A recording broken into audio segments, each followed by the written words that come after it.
말씀드리고 싶은 거는 독일 통일과 관련해서 사실은 그것보다 더 근본적인 문제는 왜 통일을 해야 되는가에 대한 생각을 좀 같이 나눴으면 해요. 왜 통일을 해야 되는가 하는 문제를 먼저 좀 이야기를 하고, 독일의 경우 우리에게 어떤 의미를 주는가, 이렇게 두 가지 부분을 가지고 제가 1시간 한 반 정도 말씀을 드리고, 여러분들이 궁금하거나 아마도 그건 아닌 것 같은데 이렇게 반론을 제기하고 싶은 부분들이 또 많이 있을 거예요. 여러분들을 좀 이렇게 도박하고 거스르는 이런 입장도 있을 거예요. 그런 건 좀 이렇게 체크해 두셨다가 질문을 하시거나 토론을 같이 할 수 있으면 좋겠습니다. 네, 독일 통일 문제로 가기 전에 통일 문제를 어떻게 봐야 될 것인가, 우리가 왜 통일이 중요한가 하는 문제부터 좀 말씀을 드리고 싶어요. 그 이야기를 하기 위해서는 우선 지금 우리가 처해 있는 상황이 어떤 상황인가에 대해서 조금 이야기를 했으면 좋겠습니다. 결론부터 말씀드리면, 지금 여기 평화통일로 되어 있죠. 평화통일 지도자 과정 이렇게 되어 있잖아요. 그게 참 의미가 깊은 것이다, 저는 그렇게 생각합니다. 평화를 통일보다 앞에 놨잖아요. 지금 우리한테 가장 중요한 것은 통일보다는 평화입니다. 평화. 그리고 지금 이 문재인 대통령이 지금 명시적으로는 얘기를 안 했어요. 통일보다 평화가 더 중요하다. 통일을 포기하더라도 평화를 지켜야 된다. 이렇게 명시적으로 얘기를 안 했어요. 그러나 청와대 수석회의나 이런 데서 여러 번 비슷한 얘기를 했어요. 제가 그걸 가지고 한번 칼럼을 쓴 적이 있습니다. 문재인 대통령은 분명하게 통일하지 않더라도 평화체제를 만들어야 된다 하는 이야기를 여러 군데에서 했어요, 사실은. 근데 그 입장이 저는 굉장히 중요한 입장이라고 생각이 들어요. 지금 가장 중요한 것은 평화입니다. 더 이상 한반도에서 전쟁이 일어나면 안 되죠. 사실은 제가 작년에 요맘때, 지금 10월이죠. 요보다는 한 달쯤 전이겠네요. 7, 8, 9, 3개월을 독일에 있었는데 그때 정말 놀랐어요. 독일의 그 공영방송에서 특히 8월, 9월에는 거의 이틀에 한 번꼴로 한국 뉴스가 첫 번째 톱뉴스였어요. 거의 이틀에 한 번꼴로. 9월에는 거의 매일 한국 뉴스가 톱뉴스에 가깝게 나왔어요. 전쟁이 일어난다는 거예요. 전쟁이 일어난다. 그러니까 이게 한반도에서 지금 거의 9월 내로 전쟁이 터진다, 이런 논조로 계속 뉴스가 나오고, 그 당시에 신문들을 보면 신문들도 거의 그 이틀에 한 번, 3일에 한 번 정도는 한국에 관한 뉴스가 매 톱뉴스였어요. 그건 굉장히 이례적인 거죠. 굉장히 이례적인 거죠. 독일과 너무나 멀리 떨어져 있잖아요. 근데 한국 뉴스가 연속적으로 톱뉴스로 나오는 것은 정말 이례적인 거예요. 핵심은 한반도에 전쟁이 일어난다는 거예요. 그래서 그 당시에 토크쇼도 여러 번 했어요. 한반도 전쟁이 일어날 것인가, 이런 주제로 공영방송마다 전문가들이 나와가지고 했습니다. 이제 제가 프랑크푸르트 대학에 있었는데요. 그때 프랑크푸르트 대학 교수들이 또 와가지고, 야, 너 아무래도 여기 있는 기간을 연장해야 되지 않냐. 한국에 지금 전쟁이 일어난다는데 돌아가는 게 옳겠냐. 정말로 진심으로 그렇게 염려를 하시더라고요.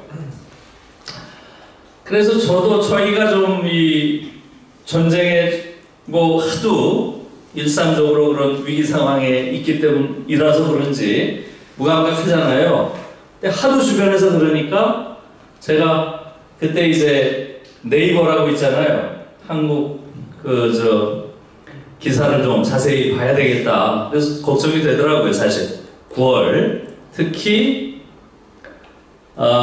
트럼프가 유엔 연설에서 독일 말로는 페일리시 토탈 제브레션, 독일 말은 그렇게 나왔어요. 영어로는 totally destroy, 완전히 다 파괴해버리겠다, 이런 엄청난 말을 했잖아요. 사실은 뭐 전쟁 선언이랑 거의 버금가는 말이죠.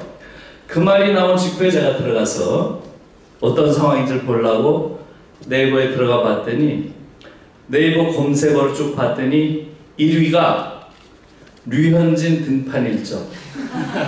정말 놀랐어요. 2위가 소유진 셋째 임신. 난 소유진이라는 탤런트를 처음 알았어요. 그 소유진 누군가 봤더니 얼굴 보니까 알겠더라고요. 네? 대단하십니다. 그래서 소유진 셋째 임신이 두 번째 톱뉴스예요. 10위까지 전쟁에 관련된 이야기 하나도 없어요. 정말 놀라운 현상이에요. 정말 놀라운 현상이에요. 그러니까 전 세계가 전쟁이 일어난다고 하는데 우리에게는 그 위기감이 전혀 없는 거예요. 사실 놀라운 거죠. 그 친구들이 저한테 묻는 것은 그거예요. 한국 사람들은 아시아에서 가장 민주적인 의식이 높은 나라 아니냐. 대통령이 잘못했다고 광화문에 300만이 모이는 그런 나라인데 코앞에 전쟁이 일어난다는데 피스 들고 나온 사람이 어떻게 한 명도 없냐. 도저히 이해할 수가 없다.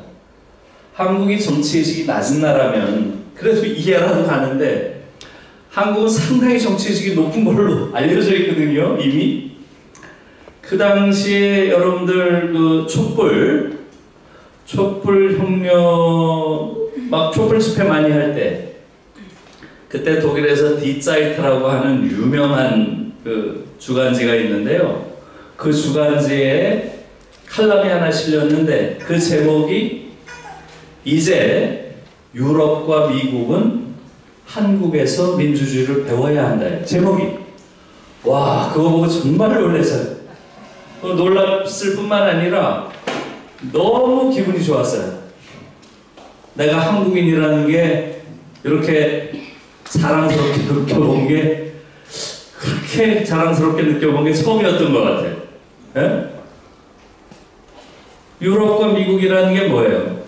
사실은 민주주의의 발원지잖아요. 미국의 독립선언, 또 프랑스의 인권선언이라는 게 거기서 이제 민주주의가 출발했다고 일반적으로 이야기하잖아요. 근데 거기서 이제 한국에서 민주주의를 배워야 된다고 하니까 얼마나 대단한 찬사예요. 그것도 디사이트라는 신문은 유럽에서 가장 권위 있는 주간지예요. 그런 데서 그렇게 이야기를 하니까 정말 대단히 기분 좋은 이야기죠. 그때 이제 그 칼럼의 요지는 그거예요. 어떻게 300만이라고 하는 어마어마한 시위대가 민주주의를 요구하면서 모일 수 있었고, 그거보다 더 놀라운 것은 300만이 모였는데 어떻게 폭력 행위가 하나도 없을 수 있느냐. 거기에 대해서 너무 신비롭게 생각해. 사실은 10만 이상 모이면은 자연 발생적으로 폭력이 발생한다는 게 대체로 시위 전문가들의 이야기예요. 근데 그 당시 가장 많은 게 300만 모였잖아요. 그때 아무런 폭력 행위가 없었을 뿐만 아니라 심지어 집에 갈 때 청소까지 다 하고 갔잖아요. 이거는 뭐 세계 시위 역사상 없는 이야기예요. 그렇게 많이 모인 적도 없고 300만이 어마어마하게 모인 거죠. 그런 상황들을 보고 그 당시 유럽에서는 지금 극우주의자들이 굉장히 이제 난리를 펼치고, 미국에서는 트럼프라고 하는 의외의 인물이 대통령이 되는 이런 상황에 빗대서 한국이 가장 민주적인 나라다, 모범적인 나라다, 민주주의 이렇게 이제 하던 거죠. 그런데 그런 상황에서 어떻게 전쟁이 난다고 하는 모두가 그렇게 예측하는 상황에서 한국인들이 이렇게 무덤덤할 수 있느냐 하는 거죠. 최근에 밝혀졌잖아요. 그 당시에 트럼프 캠프 내에서 사실상 전쟁을 실행하기 위해서 구체적인 검토에 들어갔다는 거 아니에요. 그걸 보니까 더 끔찍한 거예요. 네? 그 당시에 전쟁 위기까지 갔었다는 거 아니에요. 최근에 지금 밝혀진 것들이. 너무 끔찍한 이야기예요. 어떻게 5천만 국민의 생명이 우리가 전혀 통제할 수 없는 어떤 한 인간의 손에 그렇게 내맡겨져서 그런 식으로 우리들 자신은 완전한 무력감에 빠져 있는 그런 상황이 가능할 것인가. 너무 놀라운 거죠. 이 상황은 더 이상 반복돼서는 안 돼요. 이 상황은 반드시 바뀌어야 됩니다. 그러니까 지금 미국과 우리의 관계라는 게 너무나 비정상적이고, 그런 상황에서 미국의 너무나 비정상적인 인간이 그 나라를 지배하는 최정상의 자리에 있다면 정말 그것은 끔찍한 상황이 될 수 있는 것이죠. 미국 내에서도 거의 정신병자에 가깝다는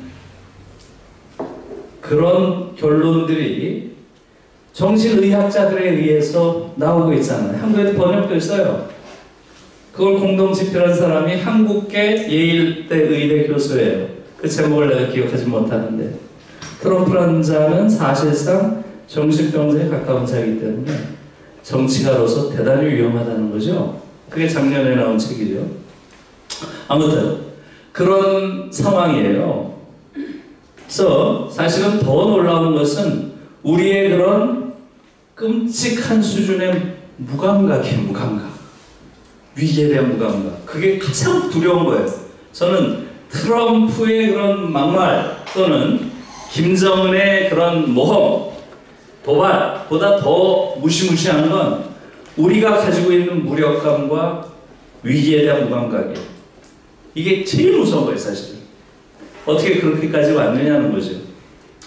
그래서 제 나름대로는 그 부분에 대해서는 이렇게 생각을 해봤어요. 첫째는 한국이 상당히 그런 민주주의 의식이 성장한 나라임에도 불구하고 평화의식이 상당히 부재한 나라라는 거죠.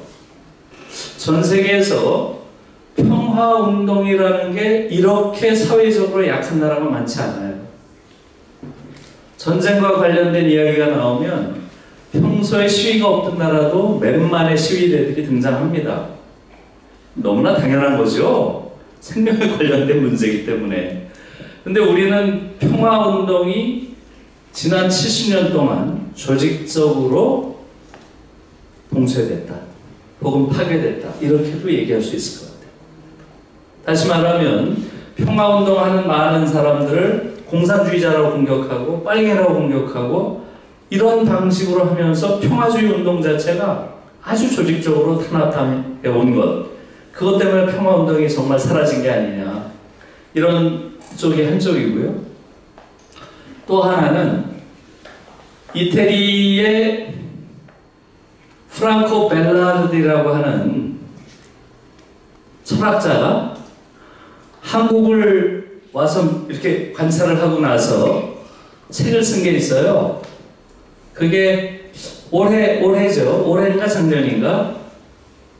죽음의 스펙터클이라는 제목으로 번역이 됐어요. 죽음의 스펙터클. 프랑코 벨라르디. 이 사람이 거기서 아주 재밌는 얘기를 하고 있어요. 이 한국이라는 사회는 현대 허무주의의 가장 극단적인 형태를 보여준다. 이렇게 얘기를 하고 있어요. 깜짝 놀랐어요. 니힐리즘이라고 하는 허무주의. 극단적 허무주의를 보여주는 나라라는 거야, 이 나라가. 그러면서 이 벨라르디가 근거로 두는 것은 바로 자살률이에요. 지금 13년 동안 OECD에서 계속 자살률이 1위입니다. 아주 놀라운 거예요. 그걸 보면서 이 한국이란 사회가 아주 독특한 사회인데 이것은 현대 니힐리즘의 아주 극단적인 형태를 보여주는 사회라는 거예요. 그러니까 우리는 못 느끼지만 밖에 사람이 볼 때는 우리가 그냥 어차피 뭐 될 대로 되라 라는 자포자기 심정이 지배하는 사회 속에 살고 있는지도 모르겠다. 그런 생각을 해봤어요. 그 얘기를 보면서 그런 류의 니힐리즘이 우리도 모르게 우리 사회 전체를 지배하는 정신적 어떤 풍조가 될 수 있겠구나 이런 생각을 해봤고요. 마지막으로 세 번째로는 역시 너무 위기가 일상적으로 있기 때문에 위기를 못 느끼는 거죠. 위기의 일상화에. 그러니까 어떻게 보면 일상화된 위기는 위기가 아닐 수 있는 거죠. 그래서 우리가 그런 상황에 있다라는 부분을 좀 생각할 필요가 있어요. 그런데 만약에 우리가 평화에 대한 감각을 잃었다면 이건 정말 위험한 거예요. 이건 트럼프의 막말보다 훨씬 위험한 거예요.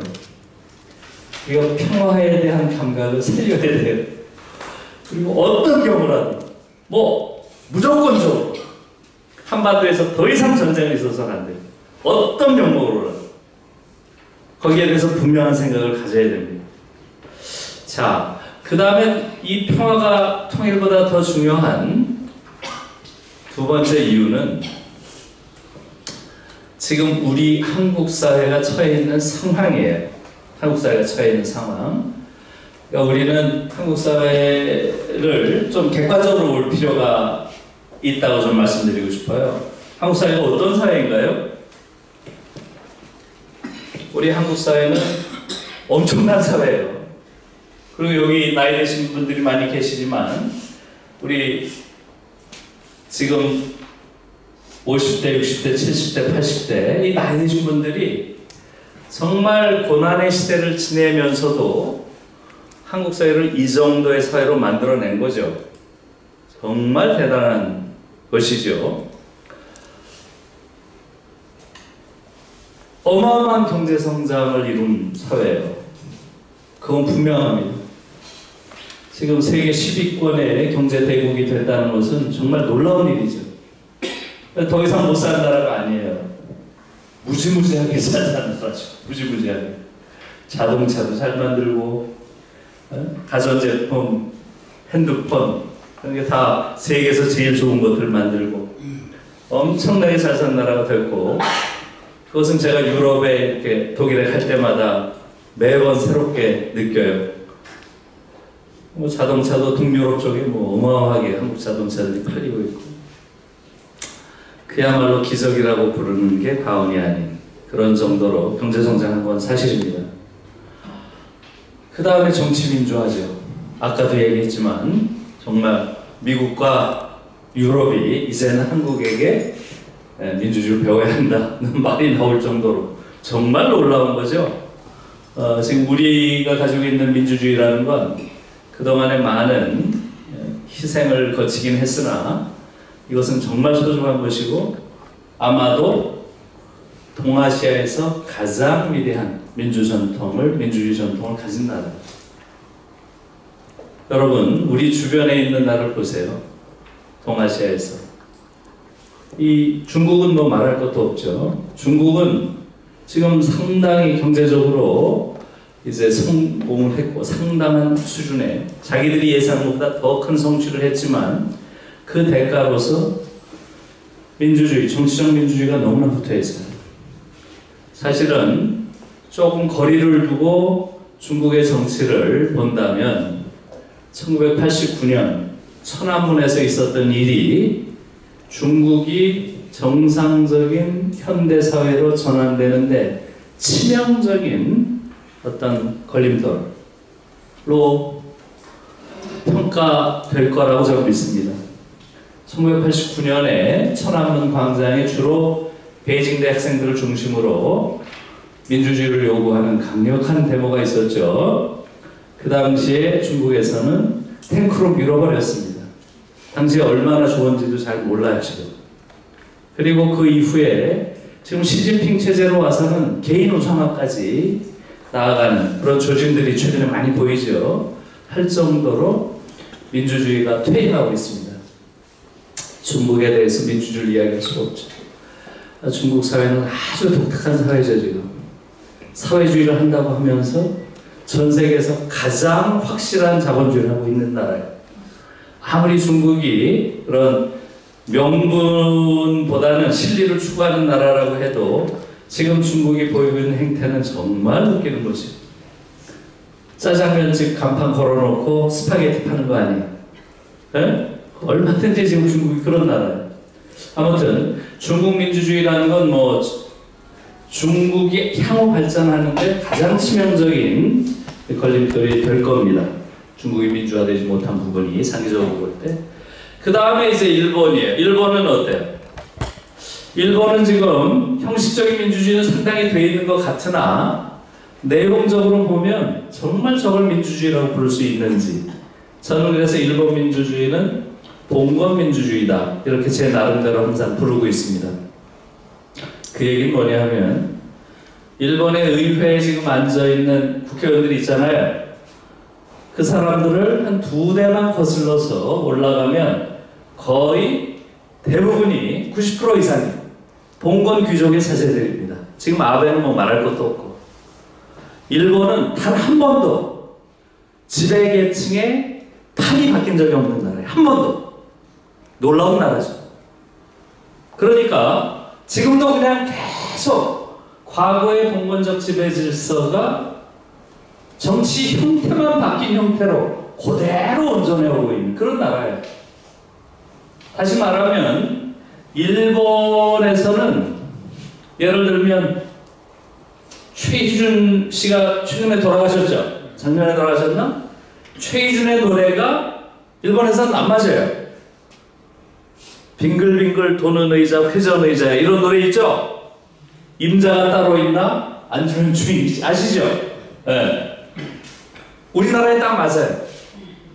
어떤 권력의 자리라도 앉는 놈이 주인이 됩니다. 일본에서는 그건 안 돼요. 다 정해져 있어요. 다시 말하면 이런 거죠. 여러분들 김대중, 노무현, 이명박 이 세 대통령이죠. 이 세 대통령의 공통점이 뭐예요? 공통점이? 예? 그렇죠. 자수성가죠. 정확하게 말하면 세 분이 다 상고를 나오셨죠. 김대중 대통령 목포 상고, 노무현 대통령은 부산 상고, 또 이명박 대통령은 동지 상고를 나왔죠. 그것이 뜻하는 게 뭐예요? 엄청나게 공부들을 잘한 수재였다는 거예요. 옛날에는 상고 들어간다는 게 그렇게 쉽지 않았잖아요. 그 지역의 수재죠. 그러나 동시에 가난한 집안의 자식이라는 거죠. 동시에 부잣집 아이들은 또 상고 안 가요. 똑똑하더라도. 이 세 대통령의 공통점은 한국 사회의 가장 최하층 집안의 자식이라는 거예요. 한국 사회는 그 사회의 가장 최하층에 있는 집안의 자식이 최정상까지 올라갈 수 있는 사회예요.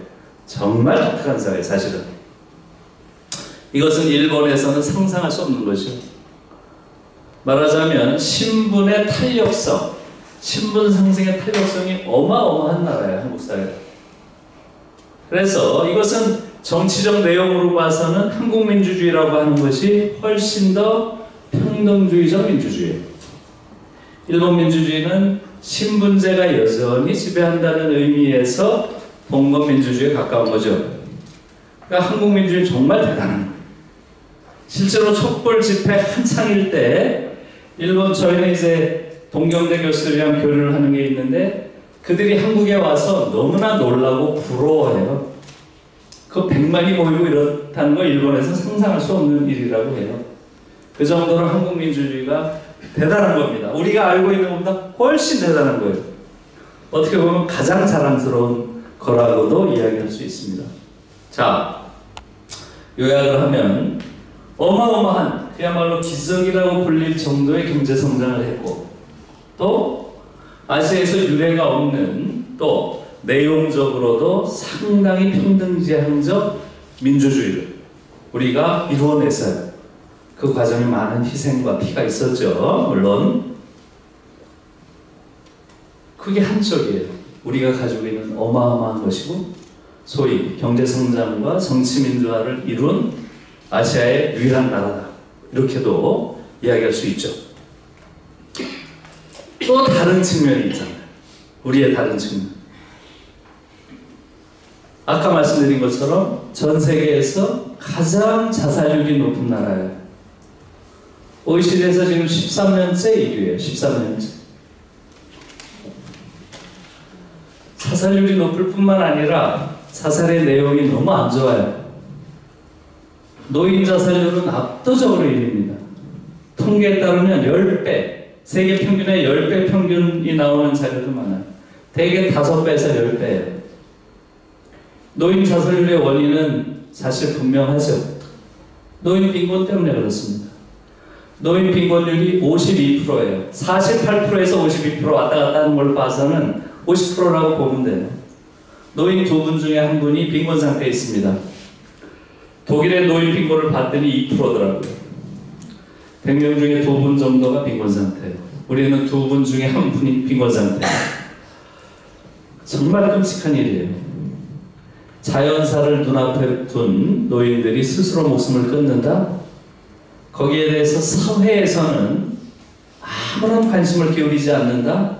이건 이미 야만 사회죠, 그 자체가. 노인 문제는 지금 핵폭탄이에요. 그럼에도 불구하고 문재인 정부에서 이걸 풀어낼 수 있는 합당한 노인 정책을 내놨다는 얘기 들어본 적이 없어요. 청소년 자살률이 압도적으로 1위입니다. 마찬가지로.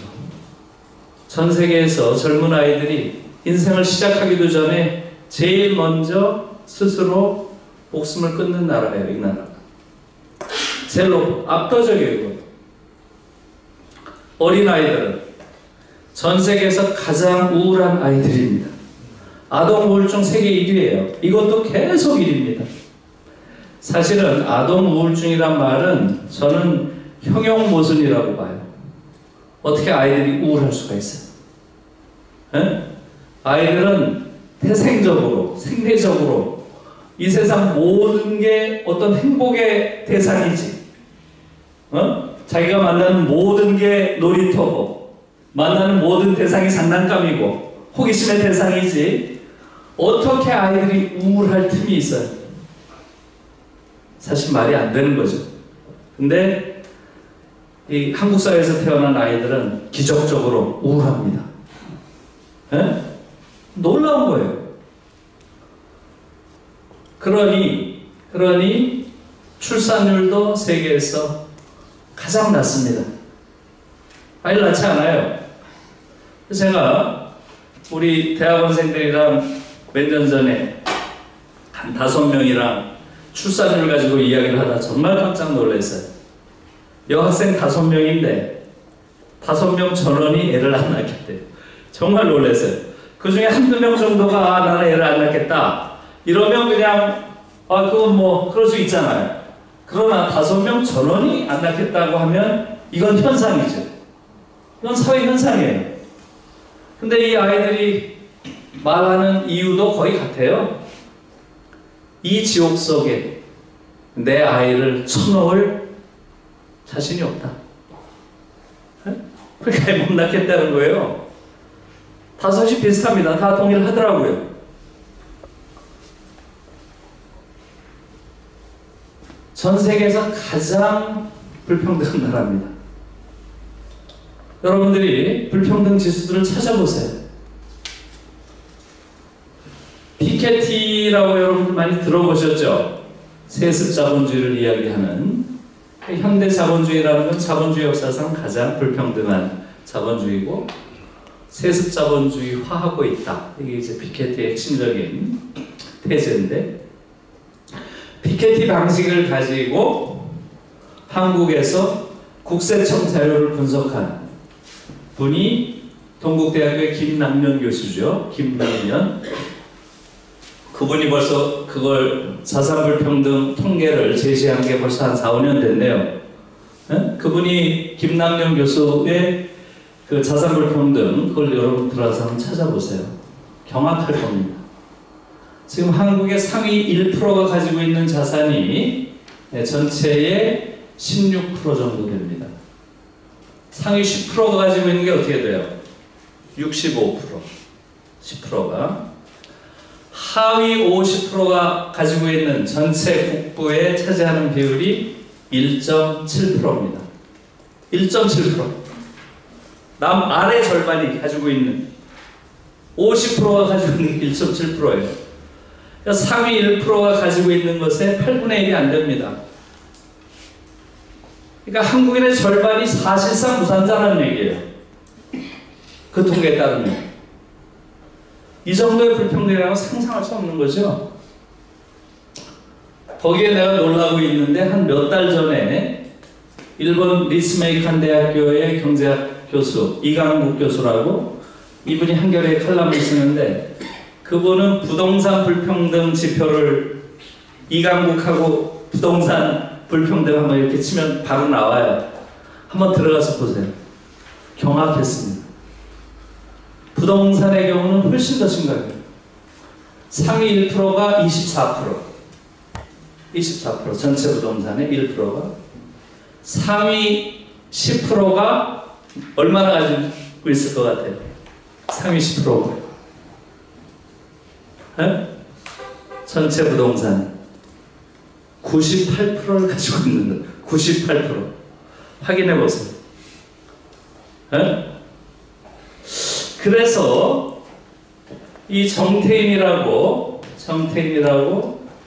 노무현 정부 때 청와대 경제 수석은 아니고 경제 행정관을 한 친구가 있죠. 경제학자죠. 정태인이 경향신문에 쓴 걸 보니까 그분은 이렇게 주장을 해요. 한국은 세계에서 가장 불평등한 나라가 아니고 지금까지 있었던 자본주의 역사상 이렇게 불평등한 공동체는 없었다는 거예요. 자본주의 역사상 이렇게 불평등한 공동체는 없었다는 거예요. 그러면서 빅토르 위고가 레미제라블을 썼던 그 당시 그게 1830년 2월 혁명입니다. 프랑스 2월 혁명을 이제 소재로 한 소설인데 그 당시의 불평등을 피케티 백타지수라는 걸로 적용해서 보면 8.2인가 그렇대요. 8.2. 네? 그런데 지금 한국은 8.6이래요. 그러니까 이건 자본주의 역사에서도 이런 불평등이 없다고 그분이 주장을 해요. 정태인을 치고 경향신문의 칼럼에서 그런 주장을 하는 걸 제가 봤는데요. 여러분들 한번 확인해 보세요. 지금 몇 가지 사례를 들었지만 우리가 상상하는 이거 참 너무 불평등한 사회다 우리가 느끼잖아요. 근데 그 불평등의 정도가 우리 상상을 뛰어넘는 수준에 와 있다는 거죠. 네? 전 세계에서 가장 노동시간이 긴 나라입니다. 사실은 제가 지난주까지 제 독일에서 같이 지내던 친구랑 2주 동안을 이렇게 저렇게 같이 보냈는데 제가 작년에 독일에 가서 한번 놀러 와라 이랬더니 놀러 왔어요. 얼마 동안? 2주 놀러 왔어. 그래서 제가 굉장히 사실은 좀 힘들었어요. 그렇게 오래 있으리라고 상상 못 했는데 2주로 오니까 좀 대책이 없더라고요. 그래서 아무튼 독일보다 5개월 더 일합니다. 통계를 찾아보세요. 어떤 통계에 의하면 독일보다 2배 더 일하는 걸로 되어 있습니다. 2배. 상상할 수가 있어요? 이 친구가 와서 내내 묻는 게 자기들이 버스를 타나 지하철을 타나 너무 놀라운 게 왜 한국 사람들은 늘 자느냐는 거예요. 거기 유럽에서 자는 사람 볼 수가 없어요. 잠은 집에서 자야죠. 왜 한국 사람들 다 자느냐는 자지 않으면 핸드폰 보고 있다는 거예요. 책 보는 사람 본 적이 없고 너무나 자는 사람들이 많아서 이상하다는 거예요. 그런 사회예요. 완전히 피로 사회. 전 세계에서 수면 시간도 가장 짧죠. 그것도 지표로 누가 통계를 발표한 적이 있어요. 수면 시간이 가장 짧은 사람. 네? 이런 지표를 얼마든지 더 낼 수가 있어요. 근데 그 얘기 하다가 지금 통일 얘기 끝날까봐 제가 그만할게요. 네? 문제는 뭐냐? 지금 한국 사회가 인간이 존엄한 존재로 사는 게 불가능한 사회가 됐다는 거예요. 간단히 얘기를 하는 게. 그렇죠? 물질적으로 지금 풍요로워졌어. 정치적으로 민주화됐어요. 이제 투표도 하고 뭐 다 해요. 그래요, 안 그래요? 그런데 왜 점점 더 인간으로서 자신의 존엄성을 지키면서 사는 게 불가능한 사회가 됐을까요? 이거예요, 제 물음은. 여러분들이 좀 답을 해주세요. 제가 한 5분 동안 들어볼게요. 지금 제가 말씀드린 거에는 대체로 동의하죠? 이 둘 사이에 모순이 있잖아요. 나이 드신 분들은 더 잘 아실 거예요. 옛날에는 다 가난하니까 이제 좀 부유해지면 우리가 다 행복하게 살겠지. 그랬던 거 아니에요. 저희 때는, 제가 대학 다닐 때는 박정희가 독재를 하니까 이 군사 독재 때문에 우리가 이렇게 못 사는 것이다. 여러 가지 힘들다. 민주화가 되면 다 모든 사람이 그래도 존엄하게 또 행복하게 살 것이다. 이렇게 생각했어요. 민주화 됐잖아요. 경제 성장했잖아요. 근데 우리 삶은 사실은 나아지질 않아요. 여러분들 오늘 한번 보세요. 오늘 내가 한겨레 신문 보고 사실 눈물이 나더라고요. 발 사진을 잔뜩 심어놨어요. 발 사진을. 한겨레 신문에. 발 사진을 한 30개씩 찍어놨더라고요. 한번 가서 확인해 보세요. 백화점의 판매직 직원들의 삶을 르빠 형식으로 썼어요. 너무 끔찍하다는 거예요. 그 사람들 안에 들여다봤더니 몸이 다 종합병원이라는 거예요. 에? 하루 종일 서 있어야 되니까. 이게 지금 한국 사회예요. 경제 성장하고 정치 민주화 됐는데 우리의 삶은 왜 그렇게 됐느냐는 거죠. 누가 한번 얘기해 보세요. 분배 실패했어요. 그렇죠. 분배 실패한 거죠? 네, 맞습니다. 또 분배 실패했어요. 맞아요. 또 여러 가지 이유가 있겠죠. 한 가지 이유가 아니죠, 당연히. 예, 그냥 생각나는 대로 한번 말씀해 보세요. 그리고 예. 삶의 질이라든가 문화 시설 같은 것이 예. 우리 시대하고 다르게 많이 발전해서 예. 거기에 따른 어떤 그 비용이 발생할 것 같아요. 예. 비용을 뒷받침하기 위해서 많은 노력을 해야 될 것 같은데 예. 우리는 경제가 예. 1차 자원이 없는 나라로서 예. 모든 것을 1차 자원을 수입에다가 예. 그걸 재화화해서 그 가공료를 받아먹고 사는 나라가 아닌가 하는 생각이 듭니다. 예. 그렇기 때문에 하루만 놀아도 안 되는데 예. 그 OECD 가입을 한 이후부터 또는 이제 그 노동계하고 예. 해가지고 가장 우리가 그 노동 시간이 길다고 교수님 말씀하셨지만은 1년 360일 놀고 있어도 돈이 펑펑 쏟아지는 산유국이나 예. 이런 데는 가만히 있어도 놀고 있어도 예. 그 말씀 다른 사람들 얘기도 듣게요. 예, 알겠습니다. 되게 자원 부족, 그죠? 네. 이런 것들이 또 우리를 어렵게 만든 요인이라고 말씀하시는 것 같아요, 그죠? 열심히 예. 일을 해야 먹고 살거든요. 예, 알겠습니다. 고맙습니다. 또 한 분만 얘기 더 들어볼까요? 예. 과거에 농경사회의 예. 공동체 생활에서 예. 고도의 산업사회로 오면서 예. 그 물질 문화와 기계 문명의 그 부속품으로 전락한 느낌이 있습니다. 예.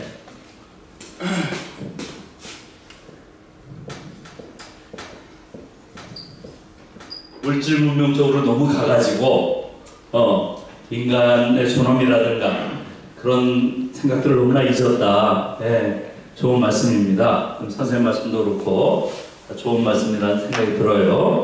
여러 가지 요인이 있을 거예요. 이것도 이제 한 요인들이겠죠. 예.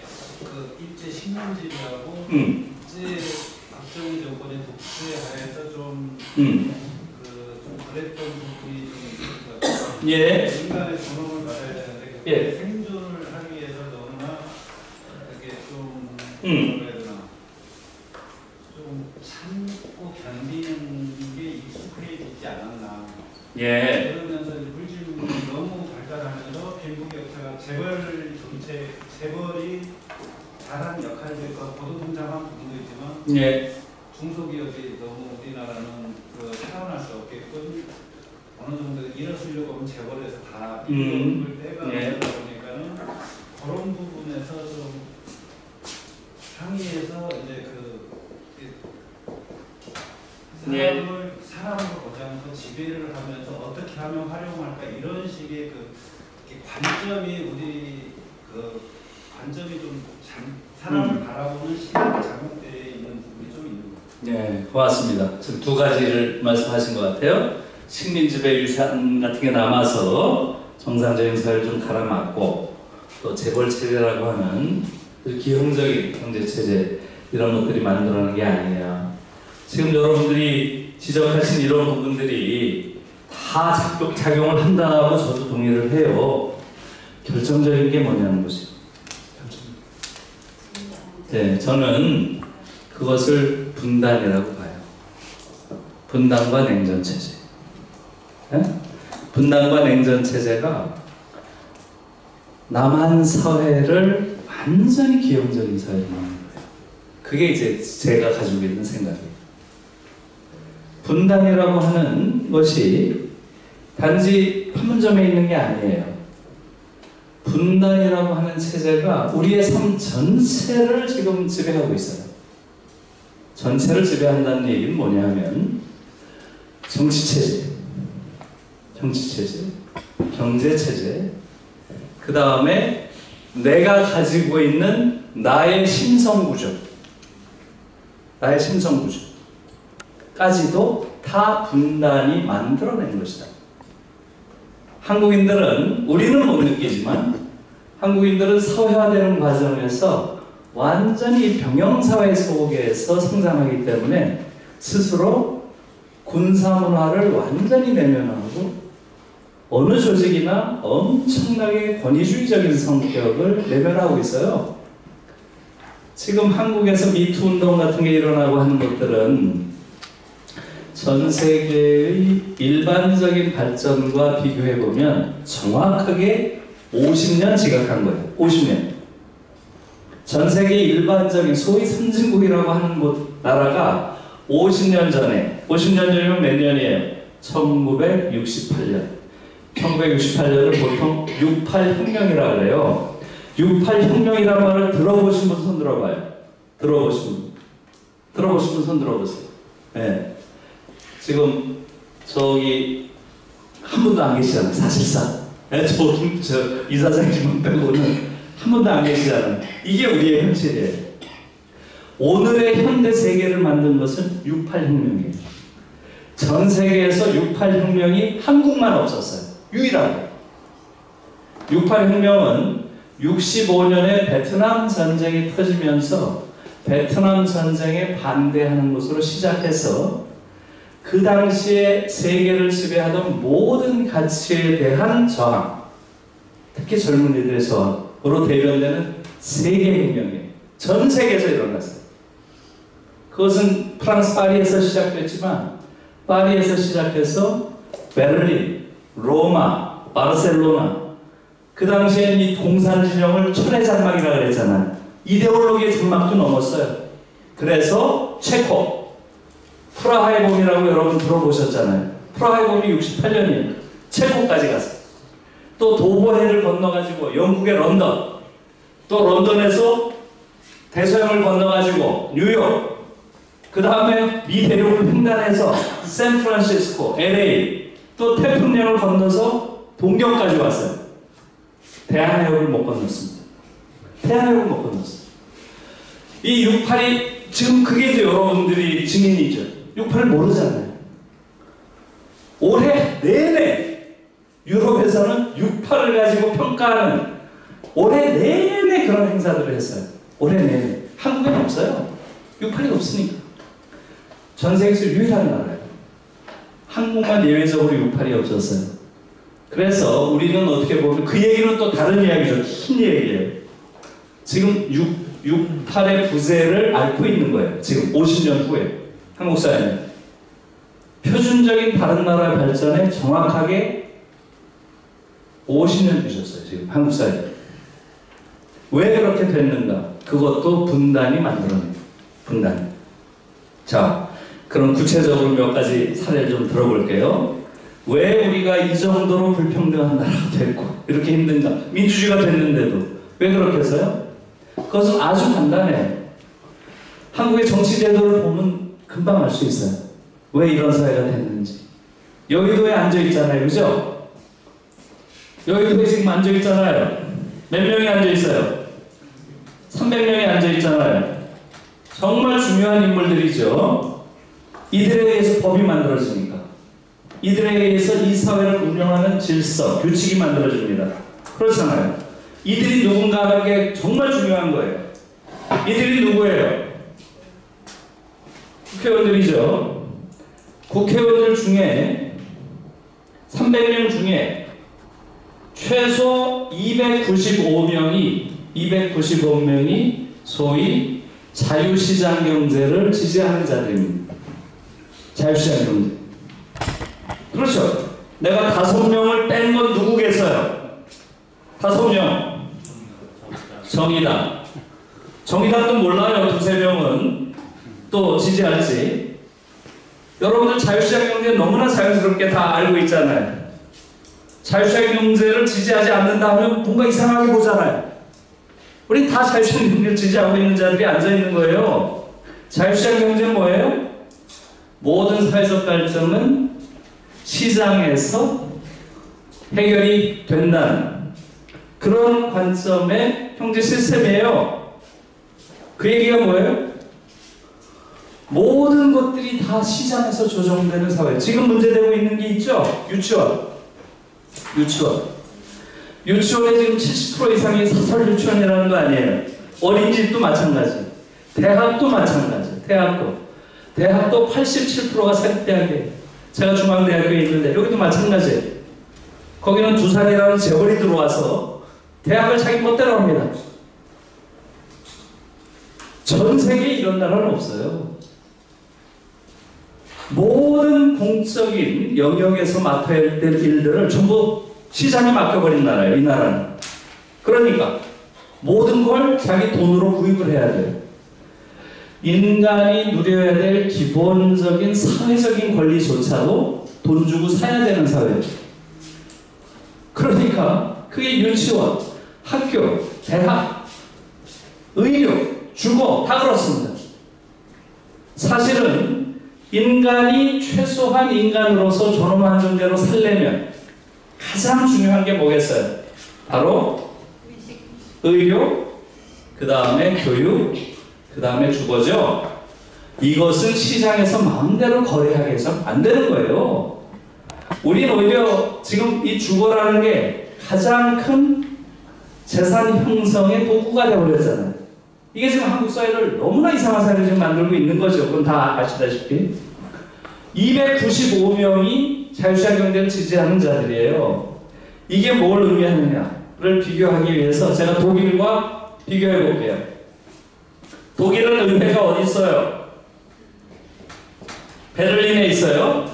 베를린에 633명이 앉아 있어요. 최근에 구성된 의회는 제가 잘 모르겠어요. 꼭 이 전 의회를 예를 들게요. 633명이나 앉아 있어요. 이것도 다른 얘기지만 독일이 우리보다 조금 인구가 많죠. 그러나 633명 정말 많이 앉아 있죠? 어때요? 우리는 지금 국회의원들에 대한 불만 때문에 국회의원 수를 줄여야 된다 그러잖아요. 전형적인 포퓰리즘이에요. 국회의원 수가 더 많아야죠. 그래야 국민의 뜻을 전할 거 아니에요. 줄여야 될 것은 그들이 가지고 있는 특권이에요. 어마무시한 특권을 누려요. 지금 한국 국회의원들은 3분의 1로 줄여도 돼요. 사실은 그들의 특권은. 그러니까 예산을 그대로 쓰고 국회의원 수는 최소한 500명 정도로 늘려도 그것은 국민에게는 전혀 나쁜 게 아니에요. 심부름 끈이 느는 거니까. 또 다른 얘기죠. 그러면 독일의 경우는 633명이 앉아있는데 자유시장 경제 지지하는 자가 몇 명 앉아있겠어요? 요 전 회기에. 요번 회기 제가 잘 모르니까 몇 명 앉아있겠어요? 633명 중에. 제로입니다. 제로. 한 명도 없어요. 이거 너무 극단적이잖아요. 차이가. 자유시장 경제를 지지하는 그런 의원들이 앉아있는 나라라는 건 없어요. 물론 있죠. 독일도 자유민주당이라는 정당이 있는데 대체로 7% 정도 없는 정도예요. 7%. 나머지는 90% 이상이 다 자유시장 경제를 지지하지 않아요. 왜? 자유시장 경제라는 것은 바로 지금 한국의 현실이 보여주는 것처럼 인간을 잡아먹으니까. 인간을 잡아먹으니까. 네? 시장에 모든 걸 맡겨버리면 돈 있는 자가 아니면 살아남을 수가 없는 거예요. 국가가 최소한의 인간적인 삶을 보장해주지 않는 거죠. 그런 상황에서 어떻게 사회적 약자가 살아남겠어요? 독일의 경우는 예를 들면 633명이 기민당, 3인당, 녹색당, 좌파당 이렇게 4개 당이 지난 회기에 있었던 거예요. 네? 그럼 이들이 주장하는 건 뭐겠어요? 기독교 민주당, 독일에서 가장 보수적인 정당이에요. 지금 앙겔라 메르켈이라고 하는 여자 수상이 오래 하고 있죠? 메르켈을 아마 다 아실 거예요. 16년째 하고 있어요. 16년째.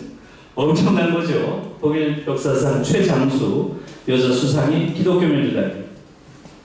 기독교 민주당이 주장하는 경제 시스템은 뭐예요? 바로 시장 경제는 인정하는데 프리 마켓 시스템이 아니고 소셜 마켓 시스템이에요. 우리는 주로 사회적 시장 경제라고 부르는 거예요. 사회적 시장 경제. 시장 경제는 인정하지만 그 결과는 사회적으로 재분배해야 된다는 거예요. 보수당이 보수당. 독일의 가장 보수적인 정당이 사회적이라는 이야기를 하는 거예요. 보수당. 우리는 사회적이라는 말 자체를 정의당도 못 쓰잖아. 무서워서. 그래 안 그래요? 정의당이 사회적 소셜이라는 말을 못 쓰잖아요. 왜 못 써요? 분단 때문이죠. 레드 콤플렉스 때문에 못 쓰는 거예요.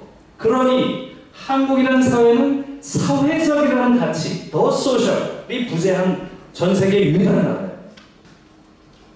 사회적이라는 가치가 없는 나라가 세상에 어디 있어요?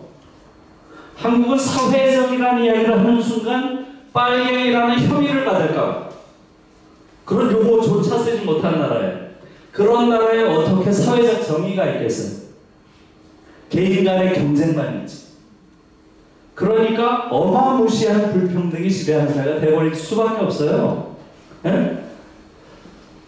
3인당은 일종의 사회주의적 시장 경제를 주장해요. 시장 경제 좋다 이거예요. 효율적이니까. 그러나 기본적으로 그 사회 구성원들이 인간으로서 살아가는데 꼭 필요한 영역. 아까 말씀드린 영역이죠. 교육, 주거, 의료예요. 이것은 국가에서 해야 된다는 거예요. 그건 절대로 시장에 맡기면 안 된다는 거예요. 그게 3인당의 주장이에요. 녹색당은 뭐겠어요? 생태적 시장경제를 주장해요. 시장경제 좋다. 그러나 자연파괴는 안 된다. 그러니까 자연파괴를 최소화하는 방식으로 시장경제를 유지해야 된다는 게 녹색당의 입장이에요. 그 다음에 좌파당이 그 다음에 있죠. 이 당은 시장경제에 반대합니다. 시장경제에 대한 사회주의적 대안을 모색하는 정당이에요. 독일 의회에는 요 지난번 회기까지 이렇게 4당이 앉아 있었어요. 자, 사회적 자유시장 경제를 지지한다? 한 명도 없었던 거예요. 이게 독일 사회, 한국 사회의 차이를 만든 거예요. 이 사람들이 앉아서 뭘 만들어요? 법을 만들자. 어떤 법을 만들겠어요? 시장이 자기 마음대로 한다? 있을 수 없는 얘기지. 있을 수 없는 얘기예요. 여기에 그치는 게 아니에요. 여기에 그치는 게. 한국에서는 여기 지금 모든 사람들이 한국의 자유시장 경제와 재벌들의 기본적인 논리에 포섭되어 있습니다. 네? 여러분, 독일의 학생들은 말이에요. 우리 학생들은 뭐에 대해서 죄의식을 가지고 있어요? 우리 학생들은. 네, 성과 관련해서 거의 대부분이 죄의식을 가지고 있습니다. 성을 억압하니까. 성을 막 도덕적으로 악한 것이라고 억압을 해놓으니까 애들이 다 성과 관련해서 죄의식을 가지고 있어요. 내가 나쁜 놈인가 보다 이렇게 생각하고 있어요. 한국의 청소년들 중에 성과 관련해서 죄의식을 안 느끼는 아이들이 거의 없어요. 심각한 문제예요, 그 자체도. 그렇게 해서 죄의식을 느낀 아이들은 굉장히 약한 자아를 갖게 돼요. 그렇게 해서 약한 자아를 가진 인간은 부당한 권력 앞에 저항할 능력이 없어요. 그건 다시 독재를 강화해요. 이런 류의 논리가 소위 권위주의 성격 이론이라는 거예요. 한국은 그런 소리가 굉장히 많아요. 이건 또 다른 얘기니까. 더 중요한 건 뭐냐면 독일 청소년들은 뭐에 대해서 죄책감을 가질 것 같아요? 독일 청소년들은? 예를 들면 독일 청소년? 네, 정의에 관련해서 죄책감을 갖죠. 이게 정의롭지 않다 하면. 더 중요한 이야기는 뭐냐면 독일 아이들이 가장 죄책감을 갖는 것은 소비할 때. 소비. 얘들은 소비할 때 죄책감을 느낍니다. 소비를 할 때마다 내가 지금 하는 행위가 미래 생명에 대한 그들이 누려야 될 그 권리를 착취한 거라고 생각해요. 계속 소비를 한다는 행위는 뭐예요? 자연의 자원을 어떤 형태로 변형해서 낭비하는 거예요. 자연을 파괴하는 거예요. 그럼 앞으로 태어날 생명들은 어떻게 해요? 내가 누리는 소유의 쾌락에 의해서 미래 생명들은 상당히 고통스러운 삶을 살 것이다. 이렇게 학교에서 가르쳐요. 그러니까 아이들이 너무 과도한 소비에 대한 죄의식을 가지고 있다는 거예요. 그게 또 한편으로는 너무 과도해서 독일에서 문제라는 거예요, 요즘에. 왜 한국에서는 소비가 미덕이고 독일에서는 악덕이 됐을까요? 네? 이것은 좀 전에 말씀드린 건 똑같은 거죠. 자유시장 경제라고 하는 이데올로기가 완전히 한국 사회를 지배하는 거예요. 그리고 뭐예요? 경쟁이 최고의 미덕이고 경쟁을 통해서 효율성이 높아지고 단지 문제가 있는 건 경쟁의 공정성만이 문제다. 이런 식으로 가르치잖아요. 그래요, 안 그래요? 여러분 다 그걸 경쟁 이데올로기, 소비 이데올로기. 여러분들이 전원이 다 내면하고 있어요, 한국인들은. 그런가요? 독일에서는 경쟁은 야만이에요, 야만. 학교에서부터 경쟁을 못하게 해요. 왜? 경쟁 교육이라는 건 최대 야만이니까. 성적표나 일체 없어요, 이런 거. 등수라는 게 없어요. 그러니까 지금 우리가 살고 있는 이 질서를 우리는 너무나 당연시 하잖아요. 전혀 당연한 게 아니에요. 이 질서는 이 질서를 지배하는 자들이 만들어 놓은 것에 의해서 완전히 작동하고 있는 거예요. 어떻게 보면 우리가 가장 먼저 타개해야, 극복해야 할 대상은 저 밖에 있는 게 아니에요. 여기 있어요, 여기. 내 안에. 이 사회가 내 안에 심어놓은 바로 그것이 우리를 아주 이 사회에서 자연스럽게 작동하게 하면서 나를 완전한 노예로 만들어 놓는 바로 그것이에요. 옛날에는 노예 감독관이 밖에 있었잖아. 회초리 들고, 채찍 들고. 고대시대 노예들을 노예 감독관이 회초리로 막 했잖아요. 그렇죠? 지금은 그렇게 지배 안 해요. 지금은 여러분들 마음속 안에 노예 감독관을 심어놨어요. 심어놨어. 여러분 생각해보세요. 잠깐 편안하고 행복한 순간을 가지면 어때요? 불안하고 죄책감이 오죠. 이러고 있어서는 안 되는데 뭔가 해야지. 끊임없이 노동하지 않으면 죄책감을 느끼게 여러분들을 다 만들어놨어요. 스스로. 그래요, 안 그래요? 이 자본주의 사회 안에서 완전히 노동기계로 살지 않으면 죄책감을 느끼도록 프로그래밍 해놓은 거예요. 말하자면. 무서운 거죠. 정말 무서운 거예요. 사실은 나를 노예로 만드는 건 나 자신이라고. 그래서 6.8 때 가장 유명한 구호가 그거였어요. 정치투쟁의 최전선은 내 안에 있다. 굉장히 유명한 구호예요. 정치투쟁의 최전선은 저기 있는 게 아니라, 독재자가 아니라 내 안에 있는 노예감독관이야. 내가 가지고 있는 생각, 내가 가지고 있는 감수성, 내가 가지고 있는 욕망, 심지어 내가 꿈꾸는 무의식까지 완전히 저들이 지배하고 있는 거예요. 총체적 지배. 무서운 거지. 생각해 보세요. 그런 데 대한 인식이 한국에선 도달하지 않았어요. 아직도. 서구에선 50년 전에 도달했어요. 다 그런 생각을 가지고 있어요. 한국인들은 전혀 없어요. 다 자기가 잘못했다고 생각해요. 바로 이런 것들이 분단이 만들어낸 거예요. 분단 상태였기 때문에 한국에서는 정상적인 정치 집단이, 정치 구도가 형성되지 못했어요. 그래서 한국은 지금 보수와 진보가 경쟁하는 정치 구도가 아니에요. 그것도 100% 거짓말이에요. 제가 이제 그 부분에 대해서도 여러 번 칼럼 같은 데 썼어요. 제 이름 김누리를 치고 한겨레 치면 제가 쓴 칼럼들이 나오는데 거기에 제가 반복적으로 그런 얘기를 하고 있어요. 한국의 정치 구도는 보수와 진보가 대결하는 정치 구도가 아니에요. 100% 거짓말이죠. 그거는. 문재인이 지금 진보다. 그건 정말 말이 안 되는 소리예요. 지금 문재인 정부가 가지고 있는 경제정책, 노동정책, 복지정책 보세요. 전부 재벌을 위한 거지. 그런 진보가 세상에 어디 있어요? 지금 재벌이 가지고 있는 돈이 얼마예요? 850조를 유복 보유금으로 가지고 있잖아요. 세금도 안 내고. 에? 그걸 증세로 받아내지 못하는 진보가 세상에 어디 있어요? 있을 수 없는 얘기죠. 그래서 한국은 지금 우리의 정치 구도는 정확하게 말하면 수구와 보수가 과도 지배하는 체제예요. 수구, 보수, 올리가르키. 정치학에서는 올리가르키라고 하죠. 서로 권력을 분배해서 서로 가지고 있으면서 적대적 공존을 하는 거예요.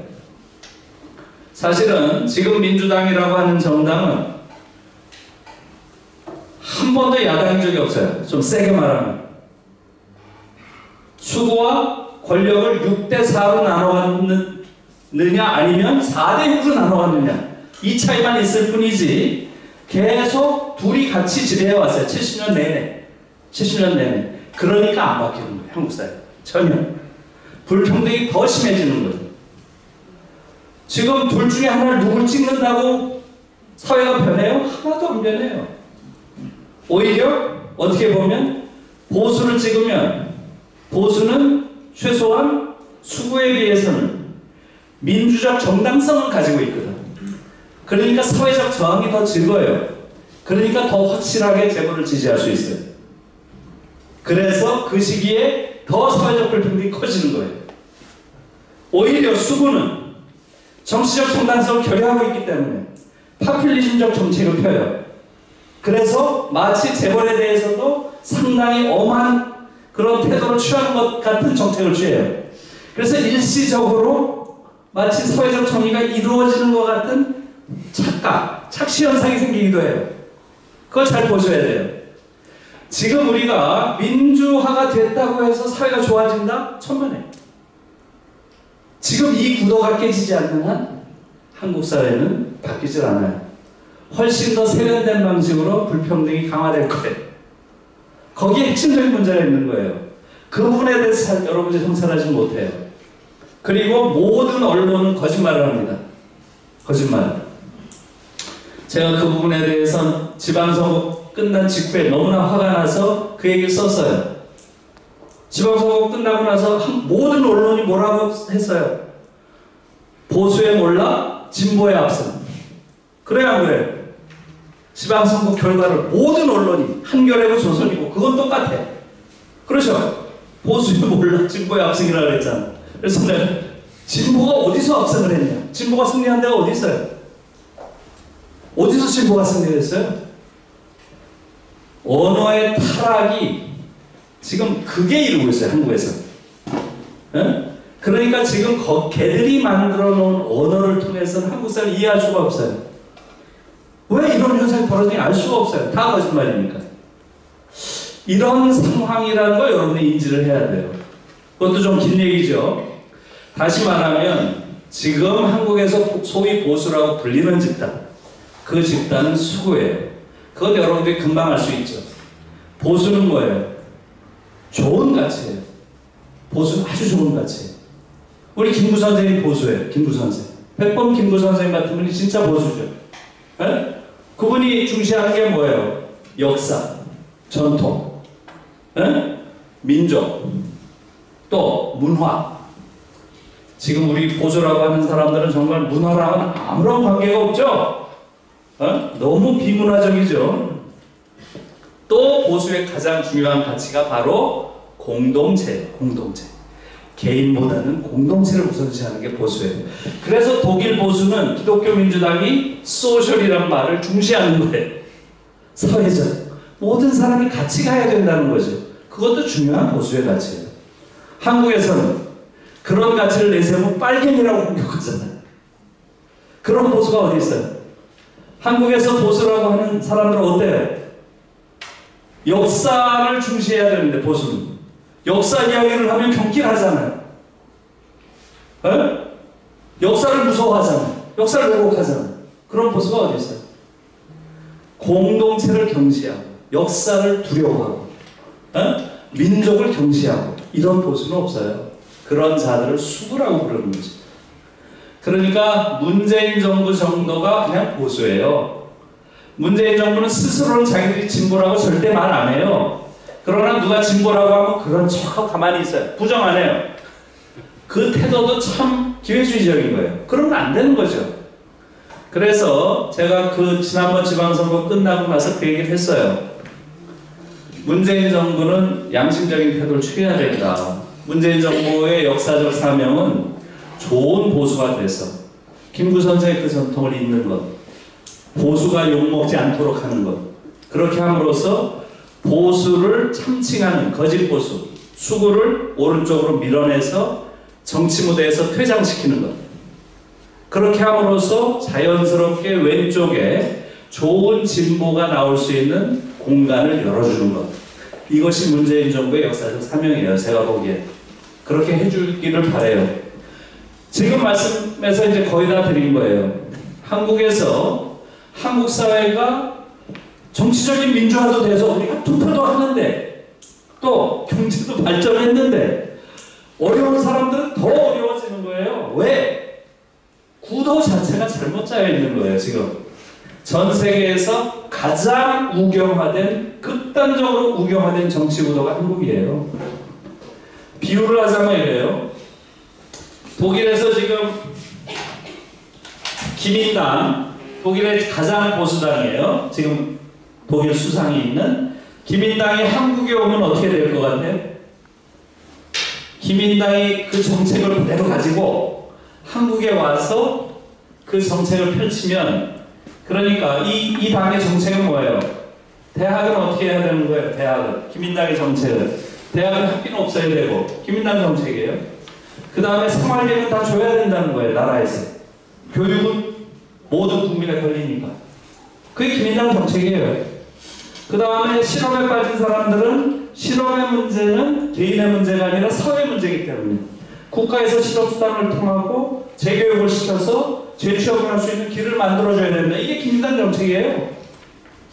자, 이 기민당이 한국에 오면 어떻게 될 것 같아요? 네? 그렇죠. 한국에 오면 독일의 제일 보수적인 정당이 한국에 오면 극좌파예요. 극좌파. 좌파도 그냥 좌파가 아니에요. 아니, 빨갱이 중에 산빨갱이죠. 무슨 얘기인지 알겠어요? 지금 한국이라는 사회가 이렇게 된 것은 분단에 의해서 한국 사회 전체가 너무나 우경화된 사회가 되어버린 거예요. 그래서 평등하고 사회적 정의를 외치는, 또 평화를 외치는 사람들이 없는 사회가 됐어요. 오로지 경제, 오로지 소비, 이런 사회가 돼버리니까 오로지 한국 사회를 지배하는 바로 그들의 이데올로기가 보편적인 상식이 돼버린 거예요. 거기에 대한 반대 소리가 하나도 없는 나라예요. 심지어 한겨레 신문처럼 한국에서 가장 진보적이라고 하는 신문조차도 문제가 어디 있는지 정확하게 몰라요. 한겨레 신문 정도가 내가 보기엔 그저 보수 신문 정도예요. 조선일보 이런 건 사실은 수구 찌라시죠. 정확하게 말하면 이거 신문이라고 부를 수가 없죠. 그런 신문이 거의 50만 부 70만 부 나가는 그런 나라에서 어떻게 정상적인 정치가 가능하겠어요. 그런 것들이 사실은 분단이 만들어낸 그런 상황이죠. 이게 이제 분단 정치제도 하나를 지금 이야기하는데 너무 시간이 오래 걸리잖아요. 정치제도를 구체적으로 들여다보니까 왜 이런 상황이 되는지 좀 아시겠죠? 다른 나라랑 비교를 해보니까. 그 다음에 사회를 한번 보세요. 사회.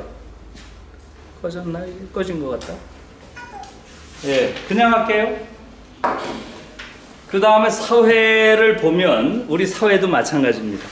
사회도 지금 한국 사회는 사실상 거의 병영사회에 가깝죠. 나는 한국의 학교라든가 기업이라든가 이런 것들이 일종의 유사병영 혹은 변형된 병영이라고 봐요. 한국의 가정도 비슷하죠. 변형된 내무반. 그러니까 아까 말씀드린 68혁명이라고 하는 그런 전 세계적인 문화혁명이 한국에서 한 번도 없었기 때문에 지금 많은 특히 남성들은 너무 당황스러운 거예요. 지금 벌어지는 일들이. 그러나 제가 미투 운동과 관련해서도 한번 그런 이야기 쓴 적이 있어요. 저는 그렇게 생각을 해요. 지금 저희 대학만 해도 매년 한두 명씩 교수들이 무슨 아이들을 성희롱했다, 뭐 추행을 했다 이래가지고 거의 매년 한 명씩 잘려요. 근데 제 개인적으로는 그런 사람을 자 무슨 여러분들 알듯이 뭐 이윤택이라든가 고은이라든가 뭐 있잖아요, 그죠? 그런 사람들이 문제가 되는데 저는 사실은 그 사람들 공격하는 게 불편해요. 그게 몇몇 개인의 문제라는 거죠. 그게 몇몇 개인의 문제. 그렇게 공격을 하는 것 자체가 사실은 위선적으로 보이는 거죠. 저는 오히려 달리 물어야 된다고 봐요.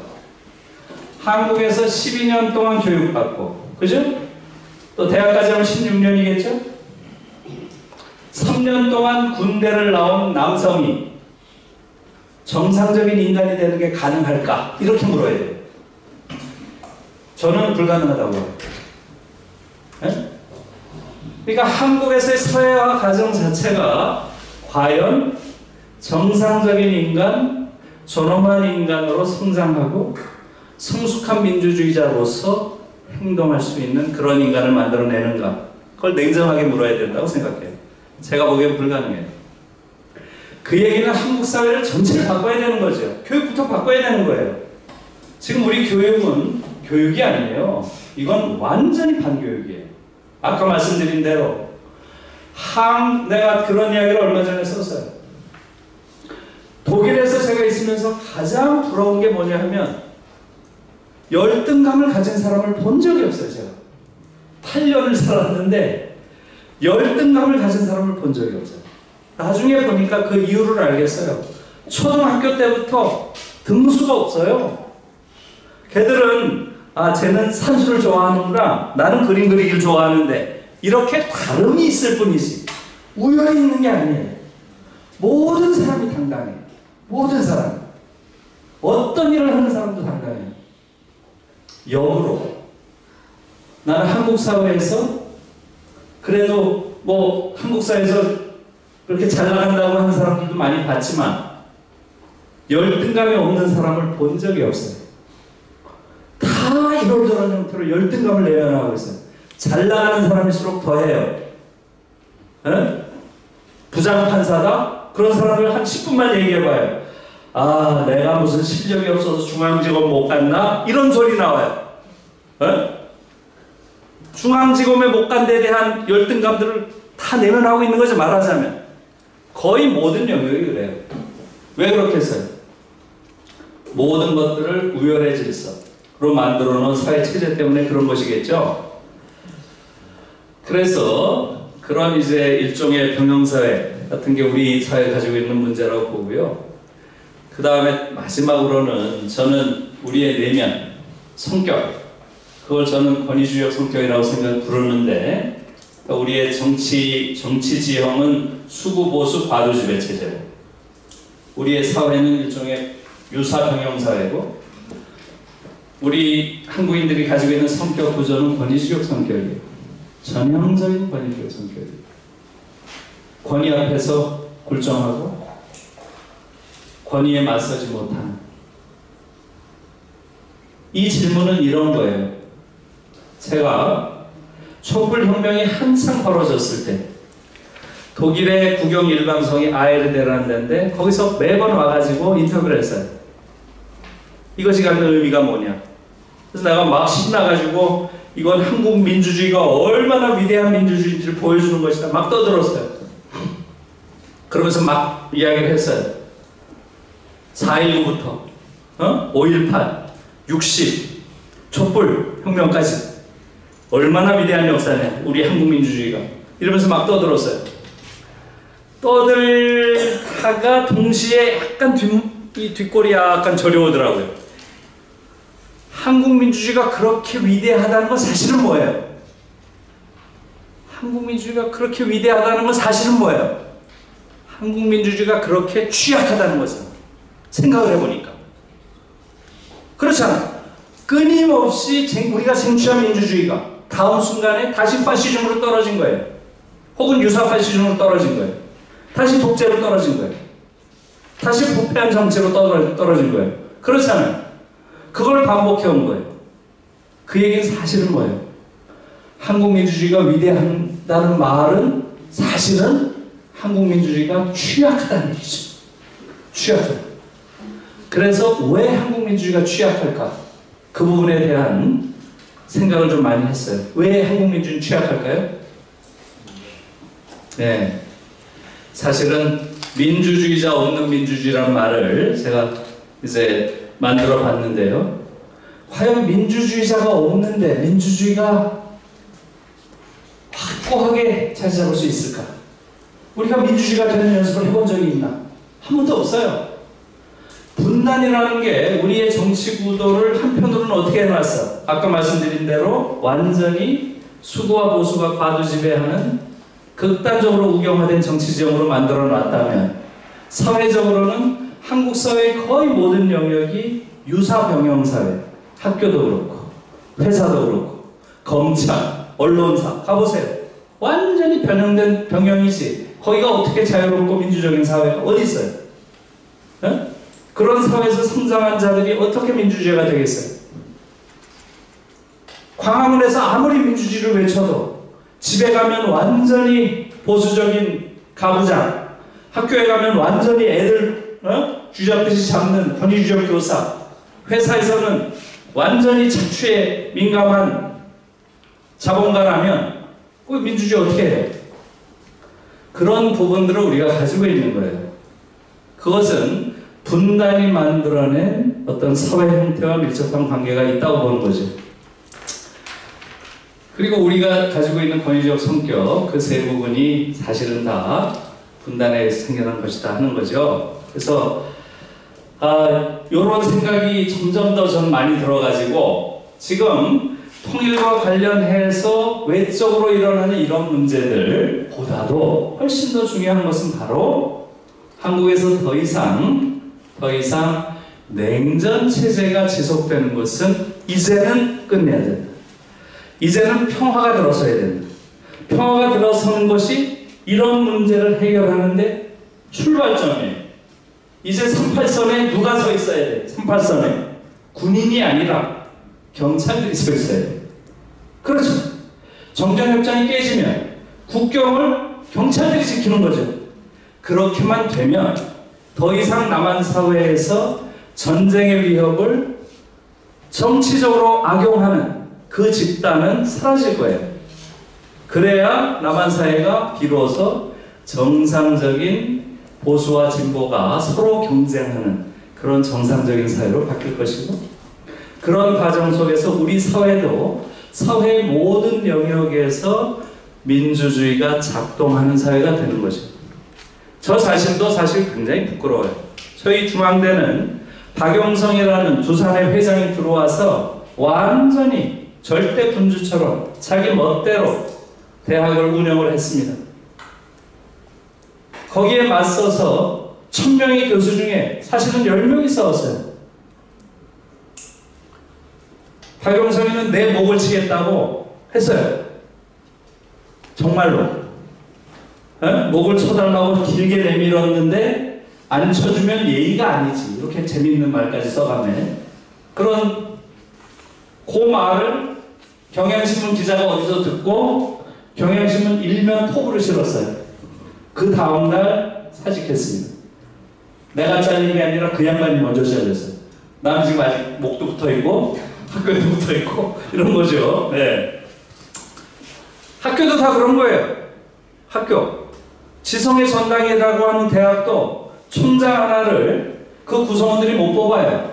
완전 절대 군주가 임명을 해요. 그게 무슨 민주주의 사회예요? 회사도 말할 것도 없죠. 여러분 생각해 보세요. 독일은 이런 사회예요. 여러분들이 독일 회사 어떤 거 알아요?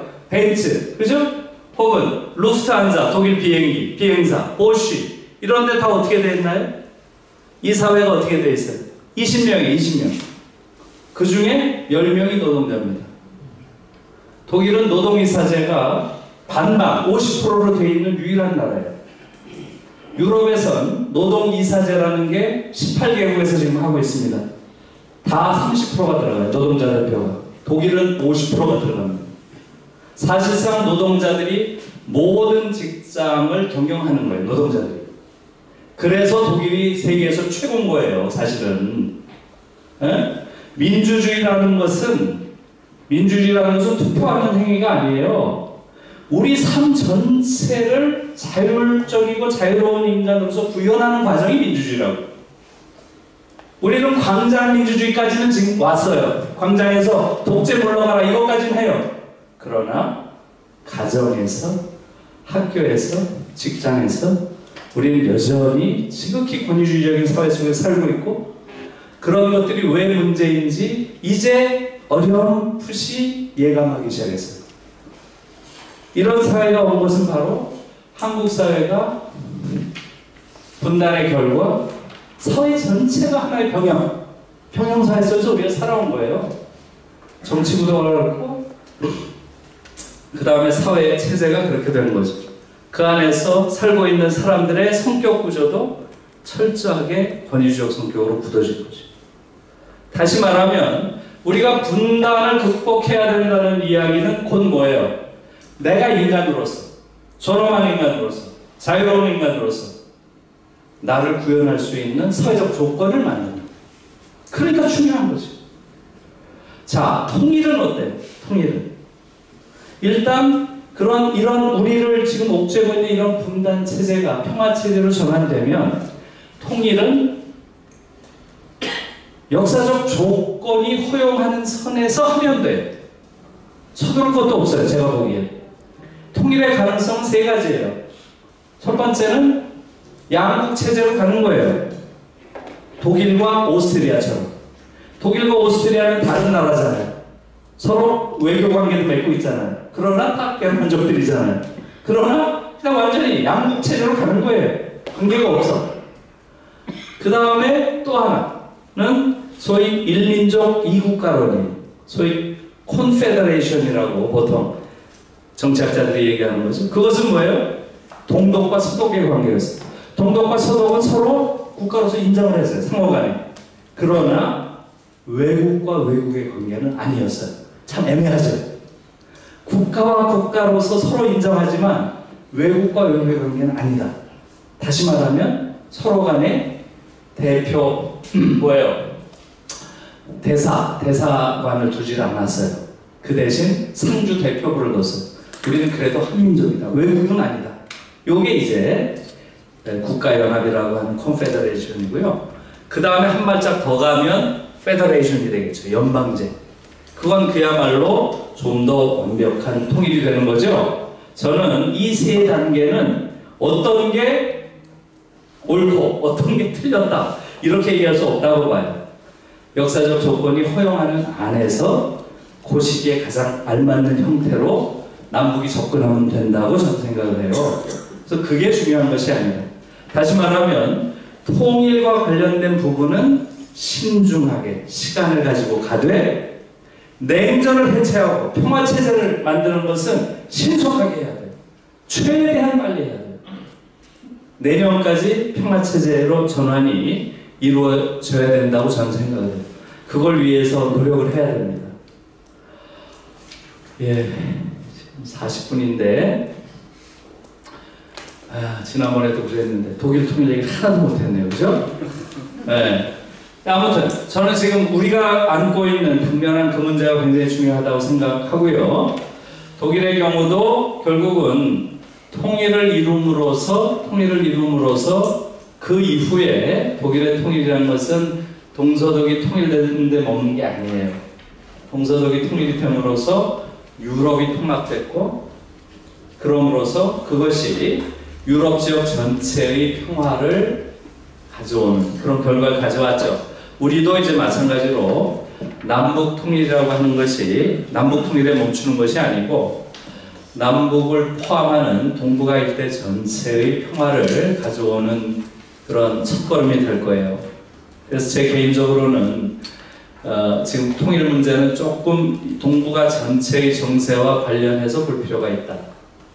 지금 미래학자들은 20세기가 태평양 시대였다면 이제 21세기는 유라시아의 시대라고 하거든요. 유럽과 아시아로 있는 거대한 대륙, 우리가 그 끝에 있잖아요. 그 중에서도 유럽보다는 동북아가 더 훨씬 더 미래의 중심이 될 가능성이 많다. 이게 일반적인 예측인데, 지금 이 동북아는 완전히 얼어있는 땅이에요. 전혀 이 동북아에 어떤 흐름이 보이질 않아.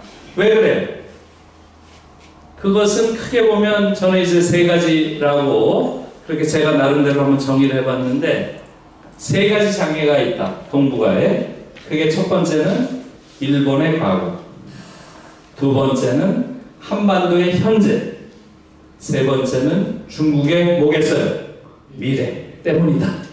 이렇게 생각을 해요. 그 얘기는 뭐겠어요? 일본의 과거는 여러분들이 다 금방 떠올릴 수 있죠? 일본이 과거 청산이 되지 않아서 일본은 완전히 과거의 발목을 잡혀가지고 완전히 바보가 된 나라가 되어버렸어요. 아주 객관적으로 보면 일본으로부터 배울 것도 많잖아요. 그러나 일본은 과거를 청산하지 못함으로써 동아시아에서 어느 나라도 일본을 존경하지 않아요. 도덕적 권위를 완전히 잃었어요. 일본 잘못하고 있는 거죠. 한반도의 현재라는 건 뭐겠어요? 한반도의 현재의 분단 상태죠. 한반도의 분단 상태라는 건 이건 동북아 전체를 그야말로 물리적으로 나누고 있어요. 이 소통이 안 되잖아요, 지금. 동북아 완전히 얼어붙은 땅이 되어버렸어요. 세 번째로 중국의 미래라고 하는 것은 미래 중국이 엄청난 헤게모니를 행사할 것이다. 패권주의를 행사할 것이다. 라는 데 대한 주변 국가들의 두려움. 우리도 두려워하고 일본도 두려워하고, 그것이 동북아가 평화공동체로 가는데 장애예요. 사실은 지금 우리 입장에서 볼 때는 중국을 완전히 믿을 수는 없기 때문에 미군과 관련된 문제도 이게 단순히 이게 미군을 어떻게 할 것인가 정말 복잡한 문제예요. 미국을 추종하는 것이 아니라 미국을 활용하는, 소위 용미할 필요가 있다는 그런 말은 새겨들을 만한 말이죠. 장기적으로 동북아에서 중국의 엄청난 영향력이 확대될 때 과연 우리는 어떻게 그걸 견제할 수 있는가? 우리 자체적인 힘으로 가능한가? 뭐 이런 부분들이죠. 아무튼 동북아의 미래와 관련해서도 지금 한반도 통일이라는 것은 가장 중요한 요인이에요. 그 세 가지 요인을 동시에 풀어내야 동북아에서 이제 평화가 올 수 있겠죠. 네, 일단 오늘 여기까지 제 강의 여기까지 하고